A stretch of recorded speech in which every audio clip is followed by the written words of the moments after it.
꿈을 꿨는데, 이제 같이 이제 예배를 드리는데, 꿈은 원래 자기가 생각하는 게 이제 나타나잖아요. 그동안 이제 못 뵀던 분들이 다 왔어요. 뭐, 이문선 집사님, 임순종 집사님, 우리 신혼부부들, 청년들, 뭐, 이래, 동욱이가, 이렇게 다 왔어요. 근데 막 이분들이 막 수염도 나고 막 이렇게 했더라고요. 내 혼자 상상을 해서 그런지 몰라도. 제가 이렇게 예배를 하고 이제 설교를 막 시작하는데, 뒤에서 장로님들이 이렇게 돌아와서 저를 불렀어요. 왜 불렀는지 잘 모르겠는데, 일단 갔어요. 갔다가 무슨 이야기를 나누고 왔는데, 그 사이에 전부 밖에 나가가지고 아무도 없는 거예요. 밖에 나가가지고 밥을 드시고 있는 거예요. 식사를 하시고 있는 거예요. 그래서 제가, 아니, 예배 드리다가 왜 식사하시고 있냐고, 빨리 들으라고. 그래, 그렇게 제가 이야기를 하고 하니까 그릇을 들고 이렇게 본당으로 다 들어왔어요. 밥을. 예. 아니, 목사님이 가면 간다고 이야기를 해야 우리가 밥을 먹으러 안 가지요. 뭘 이야기 안 하니까 뭐 그냥 다 끝난 줄 알고 갔지요. 이렇게 이제 이야기를 하시더라고요. 예. 그 이야기를 하는 거 보고 제가 마음속에, 야, 이렇게 우리 성도님들 같이 함께 예배 드리는 것만 해도 감사한데, 그 짧은 순간에 그 감사가 이 불평으로 바뀌는구나. 저 자신을 보면서 제가 이제 그런 마음이 드는 거예요. 그러면서 놀래서 딱 깼는데 벌써 시간이 아침에 6시 35분인 거예요. 이야, 그러니까 꿈속에서도 제가 감사한 것보다는 조금 안 좋은 거, 뭐 원망할 거, 불평할 거 이런 것들을 찾는 제 자신의 모습을 보고, 예수님의 보혈로 구원받은 하나님의 자녀가 진짜 감사하며 살아야 되는데, 야, 기도해도 별 소용이 없구나, 이런 생각이 들더라고요. 하필이면 오늘 아침에 우리 새벽 기도가 없잖아요, 주일날. 그래서 새벽 기도가 없어서 그런가 보다. 다음 주부터는 우리 주일날도 새벽 기도를 할까, 이런 생각을 해봅니다. 우리의 삶의 현실 속에서 참 어느 선교사님의 간증처럼, 저는 원망대학교 불평학과를 졸업했습니다, 이런 이야기들을 하는 게 그분의 이야기가 아니라 저의 삶의 고백인 것 같다라는 생각을 해보면서, 저와 여러분들의 이 팍팍한 삶의 현실들 꽉 막혀 있고 아무것도 없는 것처럼, 오늘도 말씀에 황폐한 광야 같은, 이렇게 이야기하잖아요. 우리 인생이 참 진짜 황폐한 인생이다. 기대할 것도 없고 소망할 것도 없는 그런 인생길을 우리가 살아가고 있다. 그렇게 말씀하고 있는데, 분명한 것은 그 와중에도 하나님은 우리의 위로자가 되신다는 사실입니다. 오늘 말씀 다시 한번 보십시다. 하나님이 우리의 위로자가 되신다라고 말씀하고 있습니다. 나 여호와가 시온의 모든 황폐한 곳을 위로하여. 여기에 시온은 하나님의 택한 백성, 이스라엘 백성들을 이야기함과 동시에 지금 구원받은 하나님의 백성, 저와 여러분들을 이야기합니다. 그리고 여기 위로라는 것은 인간의 변화에 하나님께서 행하시는 그 뜻을 돌이켜 긍휼히 여기시는 행위를 위로라고 이야기를 합니다. 그렇다면 그 광야를 하나님께서 에덴같이 회복시켜 주시고, 사막 같은 우리의 삶에 하나님께서 우리를 여호와의 동산, 하나님과 함께 거하는, 하나님과 행복한 시간들을 누리는 그 여호와의 동산 같게 변화시켜 주신다라고 말씀하고 있습니다. 그것은 하나님이 우리의 위로자 되기 때문에 가능한 일입니다. 특별히 우리가 아파 신음할 때 우리 어머니들이 그 아기를 꼭 안아서 이렇게 품어주잖아요. 그러면서 그 아이가 그 아픔을 더 이상 느끼지 않도록, 그래서 그 아이가 혹시나 이 아픔 때문에 힘들어 할까 봐서 꼭 가슴 깊이 안아주는 것 같이 하나님이 그렇게 지금 우리를 위로해 주신다는 말씀이에요. 이건 야, 네가 알아서 위로받아, 이런 게 아니라, 내가 이렇게 이야기했잖아. 우리는 보통 그러잖아요. 어른들은 아이들에게 가르칠 때 내가 그렇게 이야기했잖아. 말도 안 듣고. 그러니까 그래 되지. 우리는 좀 그렇게 좀 이야기를 하는 거예요.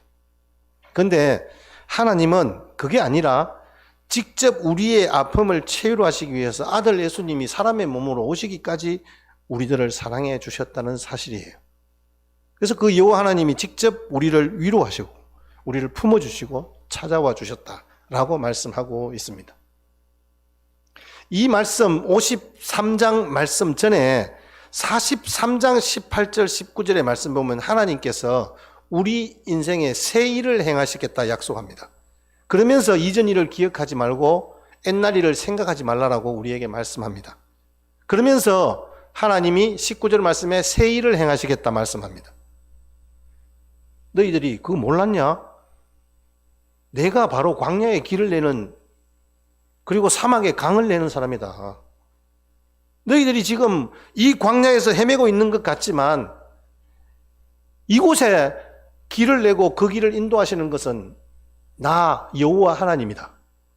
너희들이 아무것도 없고 아무것도 기대할 것도 없고 어디 가서 공급받을 길도 없지만 이 아무것도 없는, 우리 주변에 아무리 둘러봐도 모래 사막뿐인 이곳에서 너희들의 모든 신발이 헤어지지 않게 하시고 그 옷감이 헤어지지 않게 하시고 하늘의 만나와 메추라기로, 그리고 곳곳마다 때마다 생명수를 허락하여 주셔서 그곳에 하나님께서 풍족한 열매를 맺는 강을 내리신다 라는 사실을 너희들이 기억했으면 좋겠다, 이 말씀입니다. 여러분, 오늘 53장에도 마찬가지지만 이 43장부터 시작해서 이사야 선지자가 이야기하고 싶은 것은 하나님의 의로운 오른팔로 너희들을 붙잡고 있는 나 여호와 하나님, 오늘은 위로자 하나님입니다. 이 광야라는 곳에서 하나님께서 어떻게 하시는가에 대해서 너희들이 꼭 기억했으면 좋겠다는 거죠. 광야는 오늘 말씀처럼 사막이라는 말과 비슷한 의미로 많이 사용됩니다. 이 광자가 밝은 광자입니다. 그러니까 햇빛, 빛 이런 뜻도 있지만 사실은 공허하다, 비어있다 이런 뜻이 있습니다. 그러니까 결국은 광야는 텅 비어있는 들입니다. 좋은 옥토라면 거기에는 안 비어있죠. 왜냐하면 광야는 지형적으로 험하고 척박해서 동물이 살기 어렵습니다. 군데군데 그냥 바위 덩어리만 있고 모래만 있고 가끔 가다 나무가 그렇게 서 있지만 생물이 살아가기 힘든 조건입니다. 근데 사막은 더하죠. 비가 오지 않아요. 그곳에서는 그 어떤 생물도 기대할 수 없는 거예요. 모래밖에 없어요. 식물들이 생존할 수 없는 바로 그 땅, 우리 인생에 주님이 직접 찾아오셔서 우리가 왜 살아가야 하는지에 대한 존재 이유를 우리에게 말씀해 주고 있는 거예요. 광야 인생길을 걸어가고 있는 저와 여러분들에게 찾아오셔서 온갖 문제로 낙심하며 고통스러워하며 신음하고 있는 우리 인생들에 직접 개입하시고 그 아픔과 눈물을 닦아주시고 그 하나님만을 신뢰하며 살아가는 그런 믿음의 백성으로 살아가기를 원하시는 하나님의 위로가 바로 오늘 여기에 있는 것입니다. 우리는 매인자같이 소망이 없는 자였습니다. 그런데 우리로 하나님의 은혜를 경험하게 하셨고 영적인 생명의 역사, 사막의 강을 내시는 하나님의 그 은혜들을 경험하게 하셨습니다. 말씀이 있고 성령의 능력이 있고 변화가 있고 감격이 있는 위로의 공동체가 되기를 원하시는 아버지의 마음을 알아 오늘도 예배자로 서신 여러분들을 주의 이름으로 축복합니다. 위로자 하나님은 우리들을 광야 같은 인생길에 살아가게 하시지만 종국에는 하나님이 우리를 에덴 동산같이 회복시켜 주시겠다고 약속합니다. 오늘 3절 말씀 본문 다시 한번 보십시다. 나 여호와가 시온의 모든 황폐한 것들을 위로하여 사막을 에덴 같게 그 광야를 여호와의 동산 같게. 에덴 동산같이 하나님께서 회복시켜 주시겠다는 말씀이에요. 그 광야로 에덴 같고, 여기 에덴은 하나님이 인간의 거주지로 정하셨던 최초의 장소인 에덴 동산을 가리키는 말씀 맞습니다. 그래서 구약에서는 이상적인 목초지, 농경지를 상징하는 의미로 에덴 동산을 사용했습니다. 그런데 에스겔서에 보면 에스겔서에서는 다시 미래에 회복될 처소, 즉 주님이 계신 곳을 상징하는 단어로 바로 이 에덴을 사용하고 있습니다. 하나님께서 이 땅을 창조하셨습니다. 모든 동식물과 모든 것들을 다 하나님께서 창조하시고 그 풍요로움을 우리로 누리게 하시기 위해서 특별히 사랑하는 사람, 아담을 하나님이 지으셨고 그 외롭지 않도록 갈비뼈를 취하여서 친구 하와를 같이 함께 에덴 동산에 거하게 해 주셨습니다. 그런데 여러분, 아담과 하와가 행복하고 기쁨과 즐거움과 풍요로움을 누릴 수 있던 근본적인 이유가 어디에 있다 보십니까? 온갖 과실수와 온갖 생명나무 실과를 마음껏 먹을 수 있기 때문에, 그곳에는 목마름이 없기 때문에, 내가 가진 것이 많아서. 여러분, 아담과 하와는 돈 한 푼 없었어요. 어떻게 행복할까요? 여러분, 우리는 돈이 있어야 행복하다고 생각하잖아요. 돈이 있어야 풍요롭다고 생각하잖아요. 그런데 그들이 풍요로움과 즐거움과 기쁨을 누릴 수 있는 이유가 어디에 있었습니까? 그건 바로 그곳에 하나님이 함께 하셨기 때문에 그렇습니다. 단순히 즐길 것 금은 보화가 풍부하다고 기쁨이 충만하지 않았습니다. 하나님과 동행하지 못하고 우리의 뜻대로 살아갈 때 그곳은 황폐하여 사막과 같은 곳이 되었습니다. 오늘 우리의 삶입니다. 그러나 여호와의 동산에는 풍성한 생명의 젖줄인 물이 있고 열매가 있었어요. 에덴 동산에는요, 비손, 기혼, 히데겔, 유프라데 강이 그 줄기를 이루고 있다라고 이야기를 합니다. 그 말은 무슨 말이냐면 주님이 공급하시는 생명의 젖줄, 즉 그 하나님이 공급하시는 물로 말미암아 성장과 열매의 아름다움의 근본을 보게 하신 거예요. 이 말씀은 결국 예수님께서 뭐라고 말씀하십니까? 요한복음 4장 13절 14절 말씀에 내가 주는 물, 영원히 목마르지 않는 물, 그 생명수, 그것이 샘물이 되어서 솟아날 것이라고 말씀하고 있는 거예요.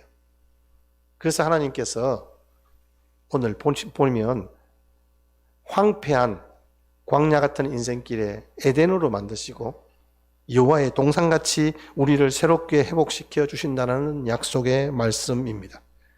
여러분, 지금 인생의 광야에 있을지라도 결코 포기하지 마십시오. 하나님께서 물도 구할 수 없고 먹을 것도 없는 척박한 땅 광야에 길을 내십니다. 아무것도 기대할 수 없는 모래밖에 보이지 않는 사막이지만 그곳에 하나님은 강을 내시겠다고 말씀하고 있습니다. 여러분, 비록 우리는 보잘것없지만, 힘도 없지만 저와 여러분들의 가정과 교회를 통해서 길 잃은 사람들이 길을 찾고 생명수를 먹고 마시고 삶을 깃들일 수 있는 곳으로 회복시켜 주시겠다는 약속의 말씀이 여기에 있습니다. 저와 여러분들의 가정과 교회가 그렇게 회복되어지고 변화되는 은혜의 역사가 있게 되기를 주의 이름으로 축원합니다. 여러분, 우리의 상황이 어렵습니까? 하나님과 관계가 혹시 끊어져 있지는 않은지 한번 돌아보시기를 바랍니다. 분명한 것은요, 회복이라는 것은 지경의 회복입니다. 모든 것을 더하여 회복시키시는 그 하나님과 함께 있는 곳, 바로 그것이 여호와의 동산인 거예요. 여호와의 동산은 풍성한 하나님의 은혜를 누리는 곳을 여호와의 동산이라고 지칭하고 있습니다. 하나님과 함께하는, 하나님과 함께 거니는 아름답고 복된 곳, 바로 그것이 동산입니다.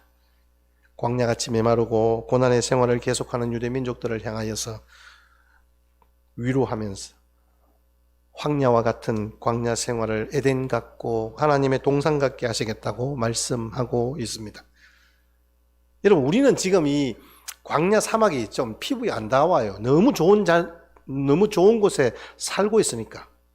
사실 우리는 막 뷰가 좋은 멋진 바닷가 가거나 이 골짜기 가서 자연을 보면, 야, 여기가 참 좋네, 이렇게만 생각해도 충분히 감사해요.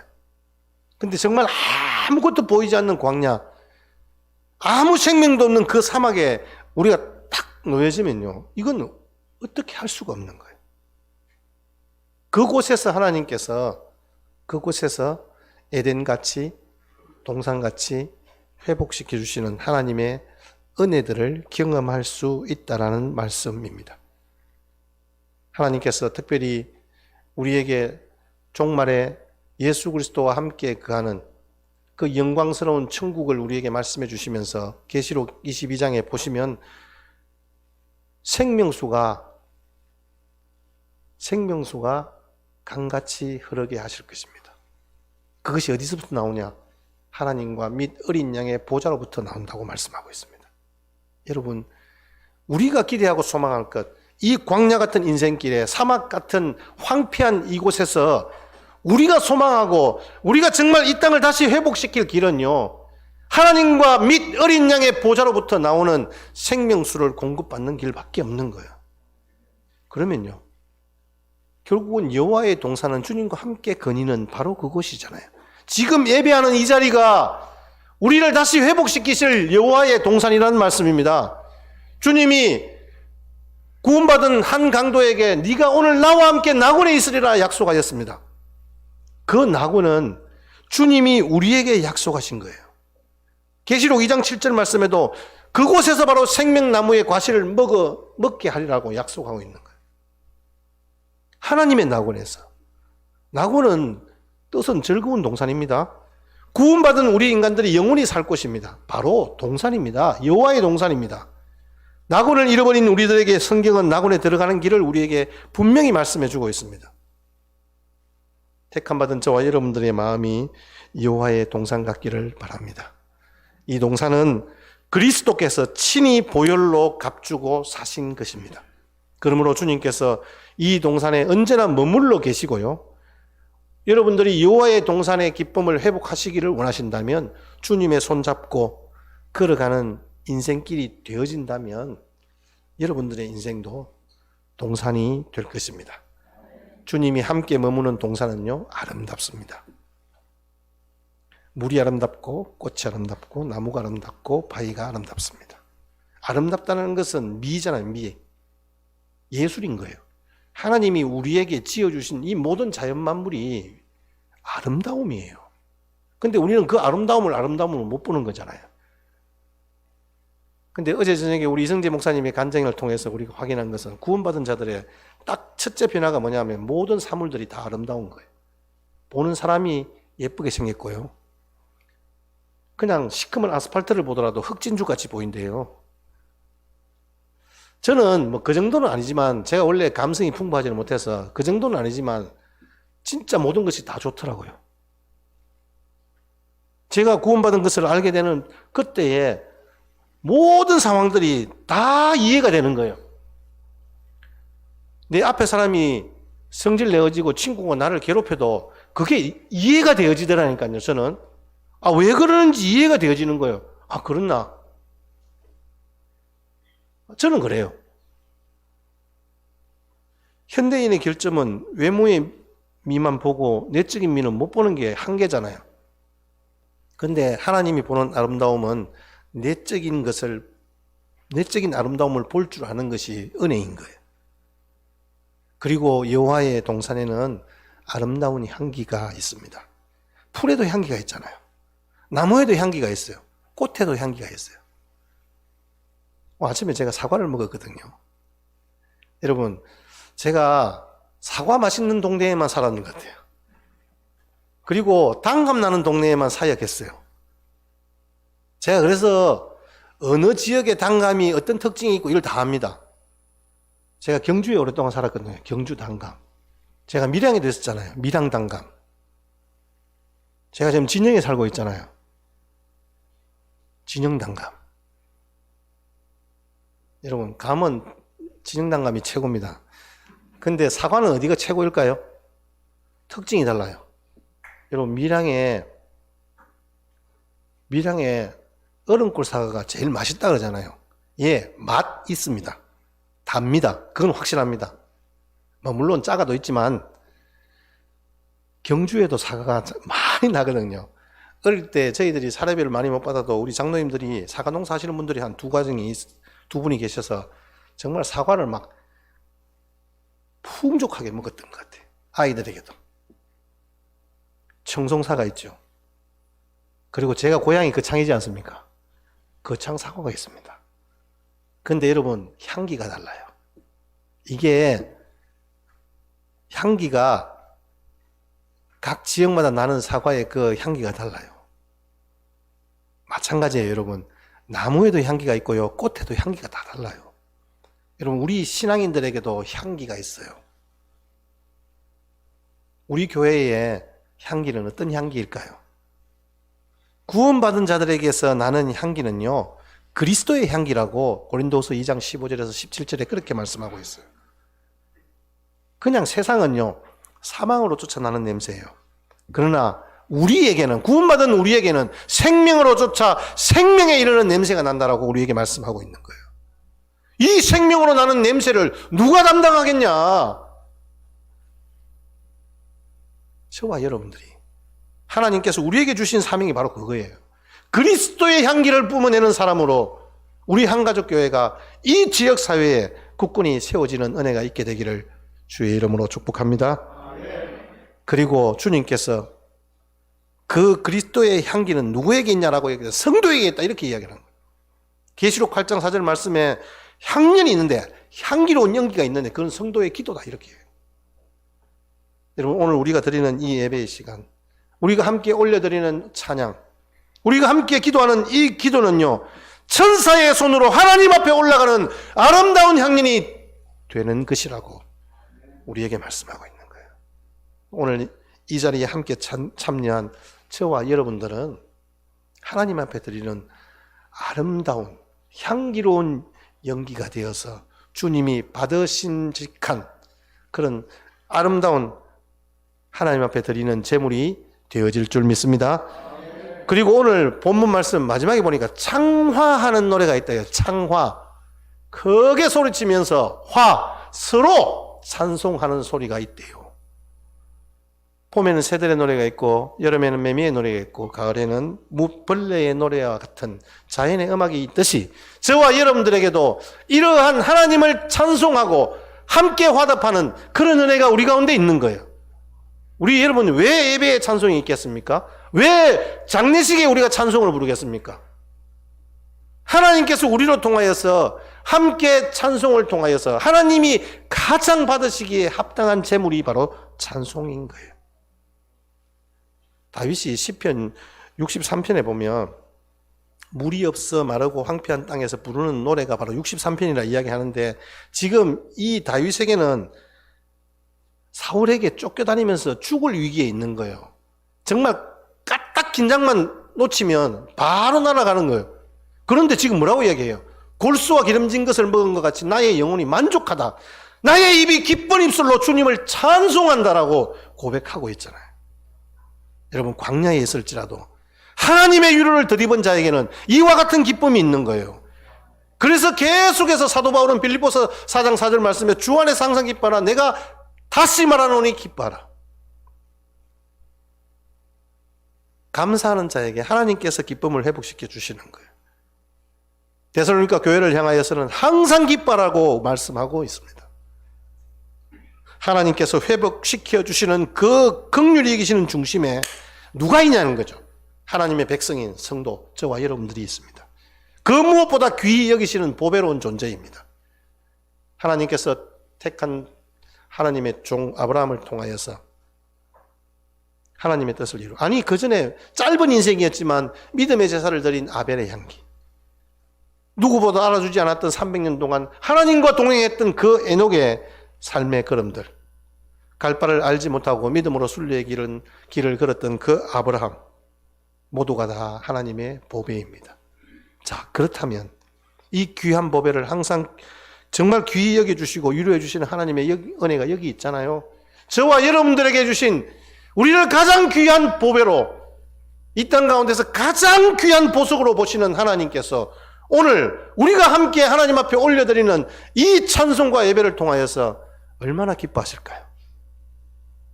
얼마나 기뻐하실까요?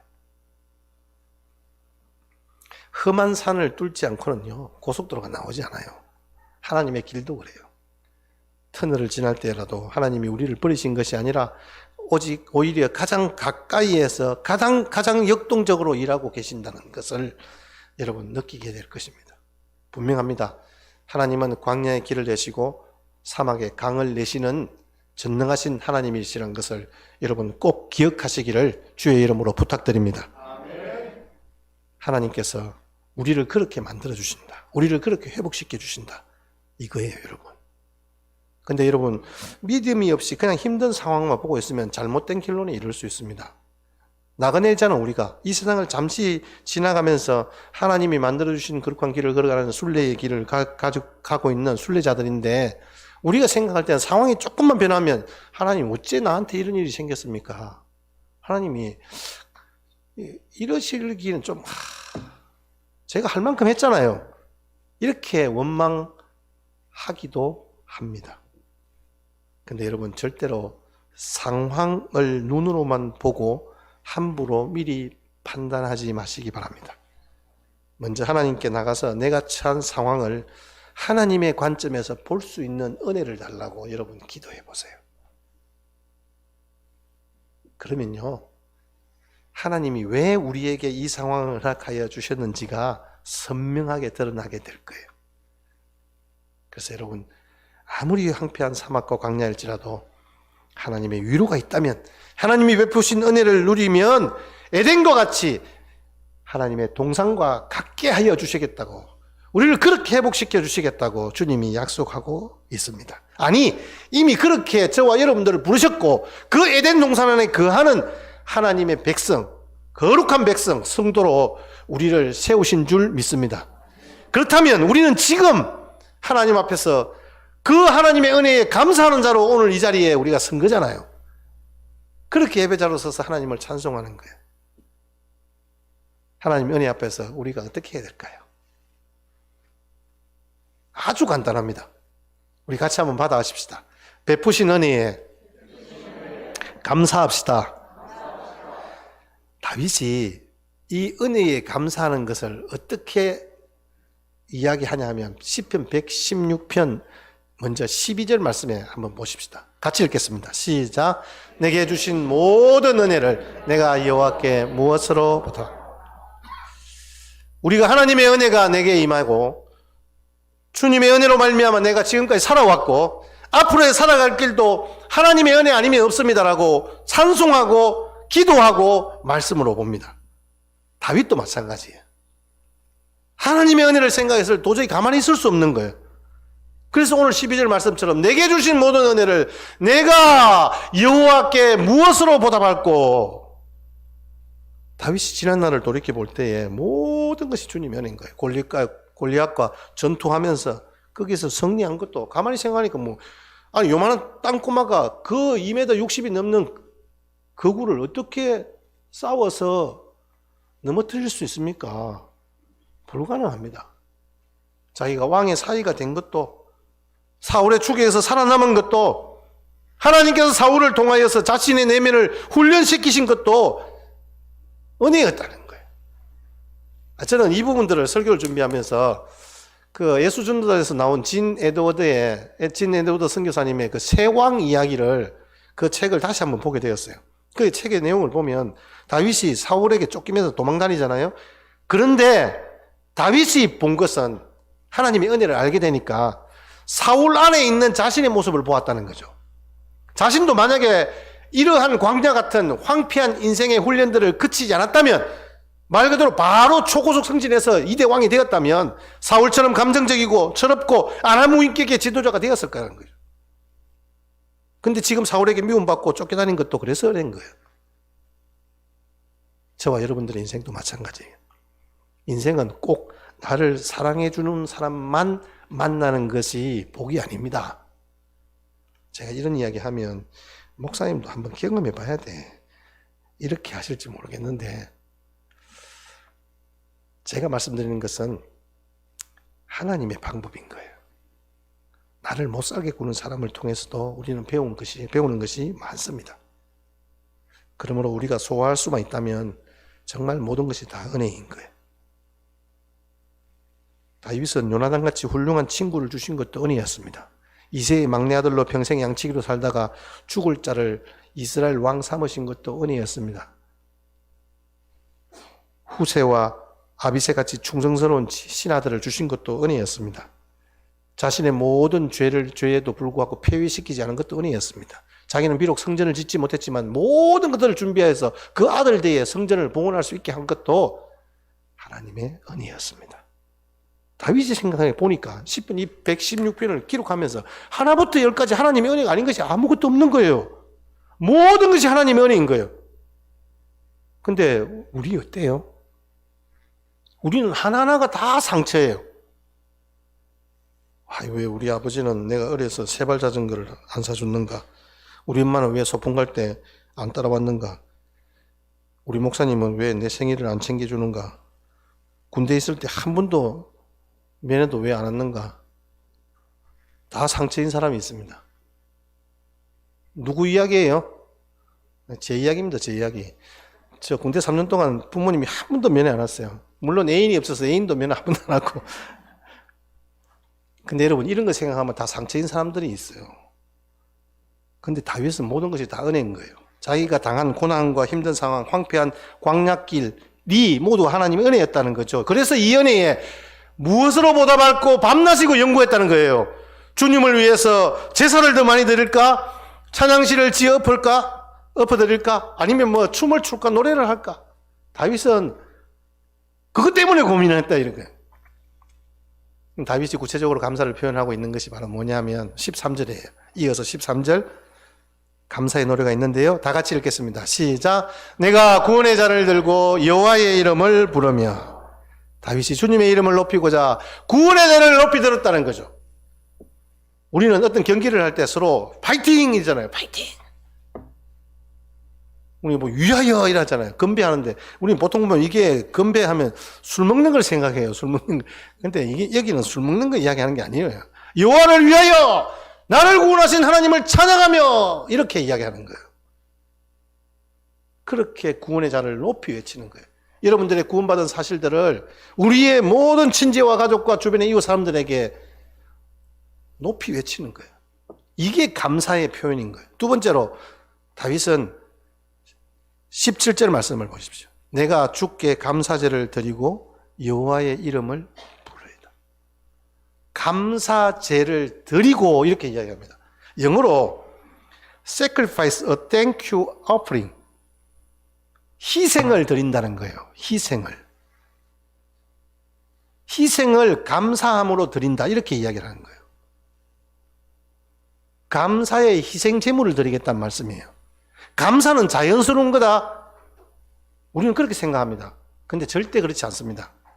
감사에는요, 반드시 희생이 따릅니다. 감사하기 위해서는 시간을 들여야 합니다. 물질을 희생합니다. 마음을 쓰는 심정적인 희생이 있습니다. 여러분, 담은 휴대폰에 감사합니다 5글자 쓰는 것도요, 시간을 내야 됩니다. 마음이 있어야 됩니다. 어떤 분이 말하기를 수도원과 교도소의 차이는 감사가 있고 없고 차이라 이렇게 이야기를 합니다. 수도원, 교도소 똑같이 갇힌 곳이잖아요. 자유로운 생활도 제한되고 엄격한 규율도 따라야 되고 옷도 똑같은 거 입고. 그런데 수도원이 되는 것은 그 수사들의 마음이 감사함으로 살기 때문에 수도원이 되는 거예요. 교도소에는 항상 불만인 거죠. 왜 내가 여기 왔는가? 내가 여기 올 만한 죄를 지은 것은 아닌데. 우리 그러잖아요. 우리 죄수들이 같이 이야기해보면 자기들은 죄 안 짓다 그러잖아요. 전부 이구동성으로 다 그렇게 이야기한대요. 근데 분명한 것은 수도원에도 불평과 원망으로 가득하면요, 그것은 교도소같이 되는 거예요. 교도소도 내가 비록 갇힌 몸이지만 요셉처럼 감사하고 열심히 자기 맡은 일에 충성한다면 그것이 바로 수도원이 되는 거죠. 마음에 감사가 있냐 없냐, 이게 정말 중요한 문제인 거예요. 누가복음 17장에 10명의 문둥병자도 마찬가지잖아요. 한 명이 돌아와서 하나님께 감사했어요. 주님께 감사했어요. 그에게는 천국이 펼쳐지는 거죠. 그런데 그렇지 못한 자들에게는 이미 예상이 되어지는 거잖아요. 일상으로 돌아가요. 그럼 그에게는 감사가 없는 거죠. 감사가 없다는 것은 결국은 그 가운데 하나님께서 허락된 즐거움과 기쁨들을 회복할 수가 없는 거예요. 주님께 감사를 표현할 때 주님께서 이를 기뻐하신다는 말씀입니다. 여러분, 그렇습니다. 감사는요, 수도꼭지와 같아요. 감사가 능력의 원천이에요. 아무리 상수도관이 연결되어 있어도 수도꼭지를 털지 않으면 우리 집에 물이 흐르지 않습니다. 수도꼭지를 털면 물이 흘러오듯이 감사는 하나님의 은혜를 내 삶에 계속해서 흘러내리도록 합니다. 표현하지 않는 감사는 감사가 아니다는 말이 있잖아요, 여러분. 표현하지 않은 감사는 아무 의미가 없습니다. 감사에 해당하는 히브리어에 보면 토다라는 단어를 사용하는데 이거는 던지다, 고백하다 이런 뜻이 있습니다. 우리 조금 전에 다윗이 정확하게 그 일을 행했잖아요. 뭘 던졌습니까? 구원의 잔을 높이 들었잖아요. 주님이 나를 구원하셨다. 주님이 행하셨다라고 그렇게 찬송하며 던졌습니다. 감사제를 하나님 앞에 드렸습니다. 고백, 하나님이 나를 구원하셨다는 거잖아요. 여호와께 감사라는 고백이 우리 가운데 있어져야 한다는 말씀이죠. 사실 우리는 감사를 표현하는데 익숙하지 않습니다. 그냥 마음으로 하면 되지 뭐 그거 감사해. 여러분 우리 부부간에도 사랑한다 이야기 안 하면요. 그게 뭐 사랑한다는 것을 확인할 수 없어서 항상 불만인 그런 사람들도 있잖아요. 그렇게 말들 합니다. 감사의 마음 갖는 거 중요합니다. 그러나 더 중요한 것은 감사를 표현하는 것입니다. 여러분 수도꼭지를 꼭 트시기 바랍니다. 아이작 윌턴이라는 영국 작가가 하나님께서는 두 개의 처소를 가진 두 개의 처소, 뭐냐면 두 장소에 하나님이 계신다. 하나는 하늘의 처소에 계시고요. 하나는 감사하는 사람의 마음에 계신다. 그렇게 하나님이 아이작 윌턴이 표현을 합니다. 여러분 감사의 마음을 갖고 있으면 우리가 알지 못하는 축복이 이미 다가오고 있다. 인디안들의 속담입니다. 감사의 마음을 갖고 있으면요. 우리가 알지 못하는 축복이 이미 우리 가운데 다가오고 있다라는 말씀입니다. 저와 여러분들은 이미 구원받은 하나님의 백성이라고 말씀드렸습니다. 우리를 에덴같이, 우리를 동산같이 다시 회복시켜 주실 하나님의 그 은혜는 이미 우리가 받아 누린 자입니다. 그런 하나님의 백성들이 오늘도 그것을 확인하는 예배의 자리에 우리가 부름받았습니다. 자, 여기에서 우리는 어떻게 해야 할까요? 하나님의 그 구원의 잔을 높이 들고 여호와께 감사의 희생 제물을 드리는 이 아름다운 찬양과 기도와 예배 시간들을 통하여서 사막 같은 그곳에 우리의 인생길에 강을 내시고 우리가 살아갈 때 풍성한 삶과 기쁨과 즐거움들을 회복시키시는, 그래서 그 광야가 기적의 현장이 되고 새로운 역사를 쓰는 곳이 될 것입니다. 여러분 한 주간도 능히 주님의 은혜에 사로잡힌 바 되어서 승리하시는 복된 인생길 되시기를 주의 이름으로 축복합니다. 우리